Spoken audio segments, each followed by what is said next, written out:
Hi guys, welcome back to Spelling and Word Study. My name is Mrs. Rhoades and I'm here to get you started on Unit 15, Long A Vowel Team with AI.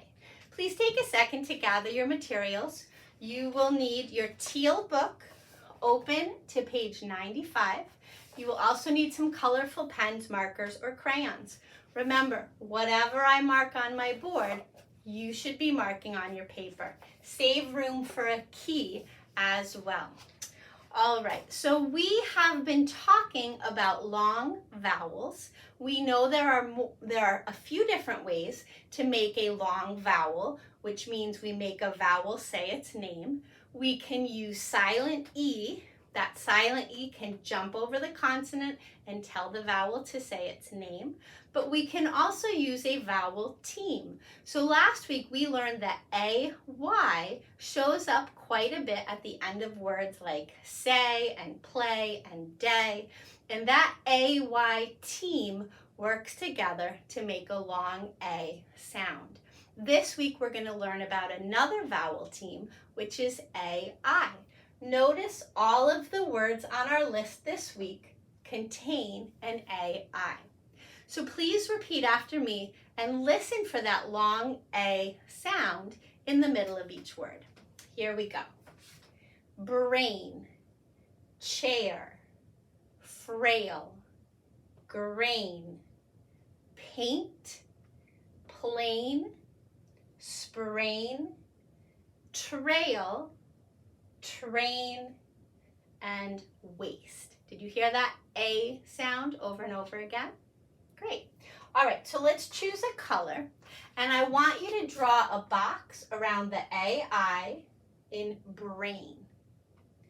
Draw another box around the AI in chair, frail, grain, and paint. And I want you to notice the location of that AI. Remember last week the AY always showed up at the end of a word? Well, this week we're learning that AI only shows up at the middle of a word. It can also show up at the beginning in a word like aim, but never ever at the end. That AI always has to be tucked in between some other letters. So here it is again in plain and sprain, trail, train, and waste. Over here in our key, red box equals AI, and that is a vowel T. Okay? Nothing tricky about that this week. Notice we are reviewing lots of our great R blends, the gr and the fr, the br and the tr. So pay attention to those. Make sure you can hear those blends. I also want you to notice that we have a few homophones this week. Remember, homophones are words that sound the same but are spelled differently and have different meanings. So if we look at the word plain here, it means not fancy. Okay? So you can wear a plain red t-shirt, or you can wear a t-shirt that has sparkles and letters and pictures all over it, right? A plain t-shirt is just simple and not fancy. You could go to the restaurant and order an everything bagel that's got sesame seeds and poppy seeds and onion on it. Or you could order a plain bagel, which has nothing on it. It's just simple, okay? So this kind of plain is a describing word that means not fancy. But there's another kind of plain, like this, that flies through the air. This is how we spell an airplane. This is how we spell the word plain when we're talking about something that's simple or not fancy. Waste is another homophone.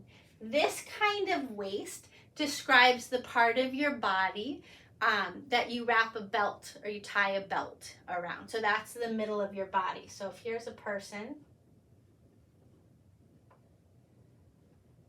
this is their waist, okay? But there's another kind of waste that's spelled like this. This kind of waste means you use stuff up, you don't take care of it, so you waste water, or you waste paper, or you waste food. You just throw it away without taking care of it. So I want you to underline the word plain and waste, and over here we're going to remind ourselves that any of our green underlined words are homophones. Two words that sound the same but have different spellings and different meanings. Okay, what I'd like to do now is go through our words, and as we talk about their meanings, I want to think about their parts of speech. Okay, so let's start with verbs, because that's something we've talked about quite a bit. Remember, verbs are action words. They're things that you can do, or your pet can do, the weather can do, or cars can do, right? So you can't brain and you can't chair. You can't frail and you can't grain, but you can paint, right? You can paint a picture, you can paint a wall. So let's put a V there for a verb. You can't plane, ooh, but you can sprain. You can sprain your ankle if you, you're running and you trip over some tree roots. You could sprain your ankle. If you're doing a cartwheel and you land funny, you might sprain your wrist, right? To sprain something is to twist it, to twist a body part. So you're not breaking the bone, but you're like twisting and stretching all the ligaments and the muscles inside, making it very painful.